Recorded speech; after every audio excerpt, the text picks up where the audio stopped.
Hello, this is I Do Damage and welcome back to the channel. This is part one of a two-part series for Pagan Online. And in this video, I think a good way to start is to talk about what is Pagan Online.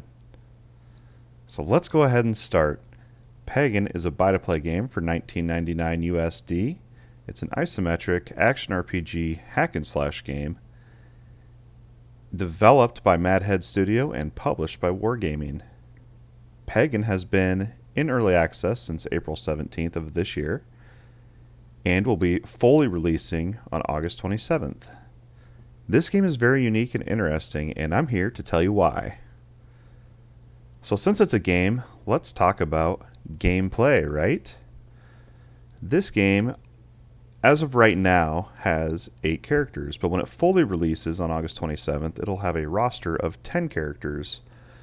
These characters come in different varieties. You have ranged, melee, mid-ranged, and some support archetypes as well. As of right now, it's only 2-player co-op, so the need for support isn't as high as I would like to see, but maybe in the future they'll add that. Also with gameplay, let's talk about difficulty.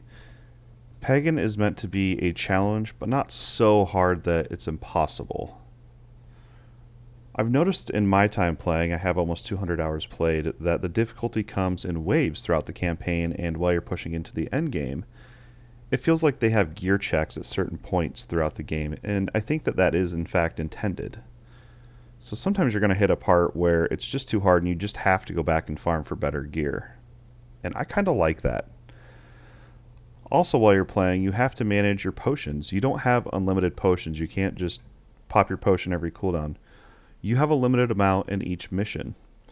So what this means is as you're playing through a mission, you have to actually decide, should I use a potion now or save it? That's for some interesting gameplay. Also, let's talk about the combat in general. You're not going to be able to just kite everything or just face tank everything. You're going to want to use your dodge ability to get out of harm's way, or you're going to take a lot of damage. And really, I like this system because it makes the combat and gameplay feel like you have to actually put some thought into your movements and placement of your character, and I really like that.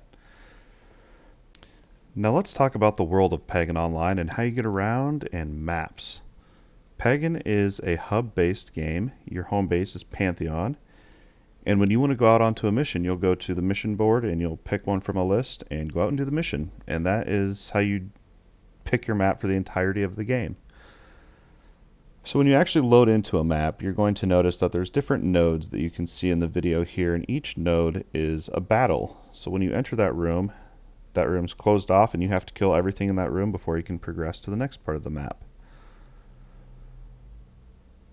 Obviously the maps do offer different layouts and placement of the nodes, and also you'll see different tile sets and looks and biomes, and there's also quite a bit of monster variety in this game as well. They even have elite monster spawns as well as bosses on the maps. The maps themselves can spawn different events. One example event is a timed chest. When you enter, there's a timed chest on one of the nodes, and you have to try to get to this chest before the time runs out, otherwise it'll lock and you won't get any of the loot. So it kind of gives a sense of urgency. There's a couple other events in there too. I won't spoil anything else for you as far as that goes. So now that we've talked about gameplay, let's talk about the most important part of a game, in my opinion, and that is progression. How do you make your character almighty and powerful? In this game, there are 2 types of levels. You have legacy level and character level. Your legacy level, think of it as an account level, and then your character level is pretty self-explanatory. But we'll go into a bit more detail. Legacy level right now has a level cap of level 7.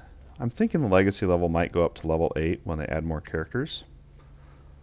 And also, legacy level is required to equip higher tier items as you progress further and further into the story and into the end game.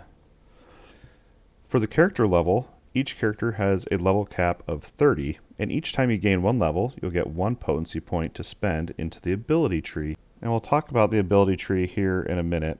But each time that you level up a character, you get XP that goes towards your legacy level. So what this means is you're going to need a higher legacy level, and the way you get legacy level is by leveling up characters you're going to have to play more than one character, and eventually you're going to want to level all of them up to max level 30 so that you can get the legacy level as high to be able to equip the high-end gear as well. But the cool thing about this game is the higher your legacy level, the bigger bonus experience buff you get, so you can level up your alts faster. At one point, I had one character left to level, and from level 1 to 30, it took me one map. It took like 15 minutes to get to max level. So it's really not that bad. And I actually kind of like the system, to be honest. So now that you know that your character level is 30, you'll notice if you've watched any Pagan or anything, the later levels in the end game are like, they go up to about level 50 right now, but you can only be character level 30. How are you ever going to do a level 50 mission? Don't worry, it's based on what they call your might. It's basically an item level or a power score or the overall strength of your character. And this is really what determines, because yeah, it's a level 50 mission, but it'll say the recommended might level on the mission. So that's how you can determine if you are cut out for that mission or not. So the skill tree that I mentioned earlier, let's go just a little bit more in depth with that. And this is really where customizing your character is going to come into place. So first of all, you have 3 abilities that you have by default and you can never change them. And that is your left click, right click, and shift abilities. The left and right click are your primary and secondary attack, and the shift is your dodge ability. These 3 you just have by default. But where the builds and character customization gets interesting is the skill tree. There are 6 skills that you can put onto your bar, but you can only have 4 on your bar at a time, so you have to pick out of the 6 on the skill tree which 4 you want to use.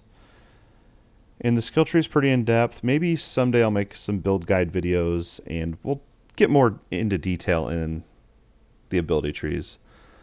But for now, I think this is a good overview of what Pagan Online is, and hopefully give you an idea if it's something you'd enjoy. In all honesty, for $20, this game is a steal. Please don't pass it up. If you enjoy action RPGs and hack and slash type games, I think you would enjoy this game. But let me know, what do you guys think down in the comments? Is this something you are looking forward to? Do you already own it? Let me know and we'll keep the conversation going. And also look forward to part 2 of this video where we talk about the state of the game in Pagan Online and what I think the full release means for the future of Pagan. Thanks for watching. If you enjoyed this video, please like and subscribe. And please check out the links below. You can check my Twitch. You can follow me so you know when I go live. And there's other links down there as well. Thanks, and we'll see you next time.